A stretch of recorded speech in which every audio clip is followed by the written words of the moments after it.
Hello दोस्तों, नमस्कार। एक वीडियो के नीचे एक भाई ने कमेंट किया था कि छात्र जीवन में हम कैसे अपने पर्यावरण को संरक्षित कर सकते हैं, क्योंकि छात्र जीवन में ना हम पैसे से मजबूत होते हैं, ना ही हमारे पास कोई पावर या अथॉरिटी होती है कि हम समाज में बहुत ज़्यादा बदलाव ला सकें। हाँ, ये बात अलग है कि छात्र होते हुए हम जागरूकता अवश्य फैला सकते हैं। सबसे पहले तो ये जानना ज़रूरी है कि आखिर पर्यावरण में सम्मिलित क्या-क्या है। तो इसका सामान्य सा उत्तर है कि हमारे आसपास की प्रत्येक वस्तु जो सजीव हो अथवा निर्जीव हो, वो सभी पर्यावरण के अंतर्गत ही आते हैं। वो हवा हो, प्रकाश हो, पशु पक्षी हों, पेड़ पौधे हों, मिट्टी हो या फिर विभिन्न प्रकार के वस्तुएं, ये सभी पर्यावरण के ही अंग हैं। एक और महत्वपूर्ण बात है कि इन सब अंगों के बीच हम यह भूल जाते हैं कि हम और आप भी पर्यावरण के अभिन्न अंग हैं। तो पर्यावरण संरक्षण मतलब हुआ स्वयं का संरक्षण भी। ऐसा नहीं है कि पर्यावरण का संरक्षण करते करते हम स्वयं को ही भूल जाएं। तो ये तो एक बात हो गई। अब दूसरी बात ये आती है कि आखिर पर्यावरण का ये रूप विकृत हुआ क्यों? तो इसका कारण ये है कि हमारी निर्भरता कहीं ना कहीं पर्यावरण पे कम होती जा रही है। अब कैसे कम होती जा रही है? जैसे एक उदाहरण ले लीजिए कि पहले के समय में लोग नीम का पेड़ अपने घर के आसपास लगाते थे, क्योंकि उनकी निर्भरता थी। निर्भरता ये थी कि भोर में उनको दातून करना है। दातून के लिए नीम का पेड़ या बबूल का पेड़ होना आवश्यक है। तो इसलिए उनके घरों के आसपास इस प्रकार के वृक्ष प्रायः पाए जाते थे। ऐसे ही पहले नदियाँ साफ होती थी, क्योंकि लोग स्नान करने के लिए नदियों का प्रयोग करते थे। नदियों का प्रयोग स्नान करने के लिए करते थे, जल से आचमन करते थे, सूर्य भगवान को अर्घ्य देते थे। तो कहीं ना कहीं उनकी डिपेंडेंसी थी। पीने योग्य पानी का भी प्रयोग नदियों के जल के लिए होता था। मवेशी को पानी पिलाते थे। तो जब निर्भरता जब तक बनी रही, तब तक नदियाँ साफ रही। यही हाल हमारे गाँव के कुओं का भी है। आज हमें लगता है कि उत्तर भारत में जो मैदानी क्षेत्र है, वहाँ लगभग सारी के सारी कुएँ बेकार हो गए हैं। पानी पीना तो छोड़ दीजिए, आप स्नान भी नहीं कर सकते, इतनी दुर्गति हो चुकी है उन कुओं की। क्यों हुआ? क्योंकि हमारी निर्भरता कम हो गई। हमें अब टैप वाटर मिल रहा है। अब जब टैप वाटर मिल रहा है, हमको हैंडपम्प से मिल रहा है, समरसेबल से मिल रहा है, तो हम कुओं का प्रयोग क्यों करेंगे? निर्भरता खत्म हुई, पर्यावरण विकृत हो गया। ऐसे ही जहाँ जहाँ हमारी डिपेंडेंसी या निर्भरता कम होती गई, पर्यावरण विकृत होता चला गया।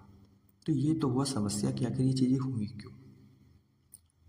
अच्छा, ये भी है कि आइए आप ये निर्णय ले लो कि कल से मैं दातून करूँगा। आपका नीम के पेड़ के प्रति ऑटोमेटिक प्रेम बढ़ जाएगा। अब बात करते हैं कि आखिर हम छात्र कर क्या सकते हैं। बहुत कुछ कर सकते हैं।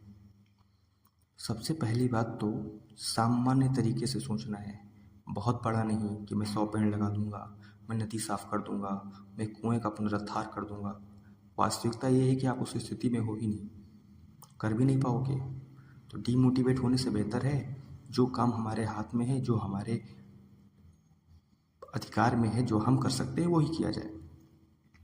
जैसे कि दैनिक जीवन में पॉलीथीन का कम से कम प्रयोग। अब ऐसा बिल्कुल नहीं हो सकता कि आप प्रयोग ही ना करो, क्योंकि प्रयोग करना भी एक स्वीकार्यता ही है, क्योंकि ऐसा बन ही चुका है। अभी आप कुछ नमक लेने जाओगे तो भी पॉलीथीन में ही मिलेगा ना, हाथ में तो लेके आओगे नहीं। लेकिन कोशिश आपको ये करना है कि जहाँ आपको पॉलीथीन यूज़ करने के लिए कहा जाए, वहाँ आप स्वयं से न करो। जूट का बैग या कपड़े के बैग का प्रयोग किया जाए, ज़्यादा बेहतर होगा। इसके अलावा चूँकि पर्यावरण के अंग पेड़ पौधे ही नहीं हैं, मिट्टी भी है, जंतु भी हैं, हवा भी है, आप स्वयं भी हो।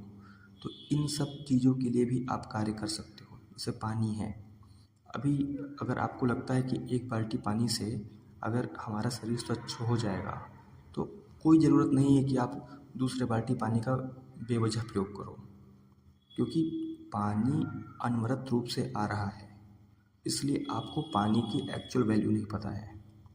लेकिन जहाँ पानी की कमी है, जैसे जैसलमेर वगैरह का क्षेत्र हो गया, राजस्थान के बहुसंख्यक क्षेत्रों में यही हाल है, उनको पानी की रियल वैल्यू पता है।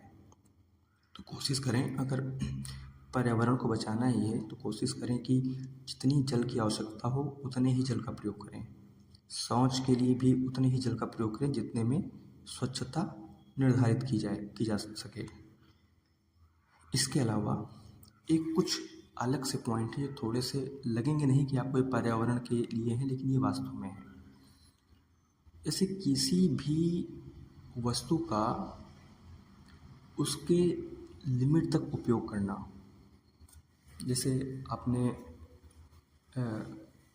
कोई चप्पल लिया, चप्पल 2-3 महीने में पुराने हो जाते हैं, पुराने तो अगले दिन ही हो जाता है, लेकिन उस चप्पल को आप उस लिमिट तक प्रयोग करो, क्योंकि अगर आपने उस तय सीमा से पहले ही चप्पल को ये पुराना समझ के फेंक दिया तो कहीं ना कहीं वो भी पर्यावरण के लिए गड़बड़ी ही पैदा करेगा। ये ऐसा तो है नहीं कि चप्पल जाके खाद बन जाएगा, आखिर पर्यावरण में ही ना रहेगा, प्रदूषण बढ़ाएगा नहीं बढ़ाएगा। तो कोशिश किया जाए कि किसी भी वस्तु का महत्तम प्रयोग किया जाए। अभी भोज्य पदार्थ है, बहुत लोग की आदत है कि खाना खाया, थोड़ा सा बच गया, फेंक दिया। भाई क्यों फेंकना यार? अरे इंसान हो, इतनी तो बुद्धि आ गई है ना भाई कि कितना मेरी भूख है कितना नहीं भूख है। अरे थोड़ा कम खा लो, थोड़ा कम खा लो, पानी से अपना काम चला लो, बिस्किट ले लेना ऊपर से। खाना भर पेट बना लेंगे ढेर सारा, खाएंगे और फेंक देंगे। अब यहाँ नुकसान कई हैं। पहली बात तो वह खाना किसी और व्यक्ति की पेट भर सकता था, या कि अपने वेस्ट कर दिया। और खाना ये है कि चूँकि गंदगी भी फैलती है, खाना फेंकोगे कीड़े चिड़े लग जाएंगे, बदबू आएगा, तो उससे भी गंदगी भी फैलेगी। अब इन सब के अलावा एक और महत्वपूर्ण पॉइंट की ओर आपको इंगित कराना चाहता हूँ, जो मैंने आपको प्रारंभ में कहा था कि पर्यावरण में केवल वही नहीं है जो हमारे चारों ओर है। पर्यावरण में वो भी शामिल है जो ये बातें कर रहा है और जो ये बातें सुन रहा है, मतलब आप और हम। हमारा स्वस्थ रहना, हमारा सात्विक गुणवत्तापूर्ण खाना खाना, प्रॉपर तरीके से सांस लेना, अच्छे से नींद लेना, शरीर की सफाई, यह भी पर्यावरण का अंग है। तो जितना बाह्य पर्यावरण जरूरी है उतना आपका व्यक्तिगत पर्यावरण भी जरूरी है।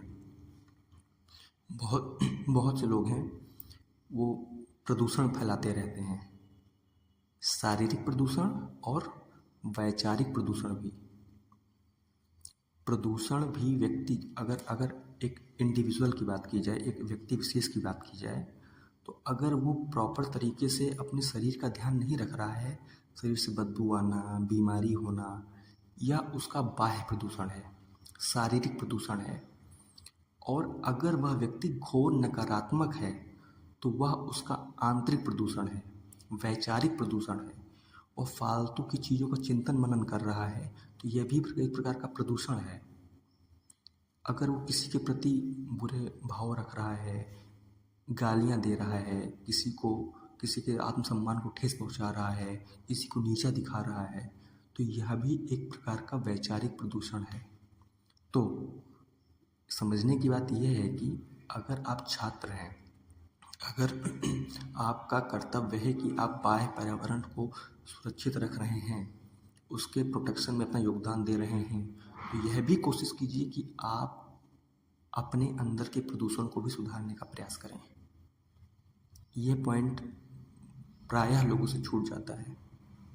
अखबारों में बड़े बड़े लेख लिखने वाले लोग जो प्रदूषण पर लेख लिखते हैं, वह खुद वैचारिक प्रदूषण जो उनके मस्तिष्क में भरा होता है उससे बाहर नहीं उठ पाते हैं।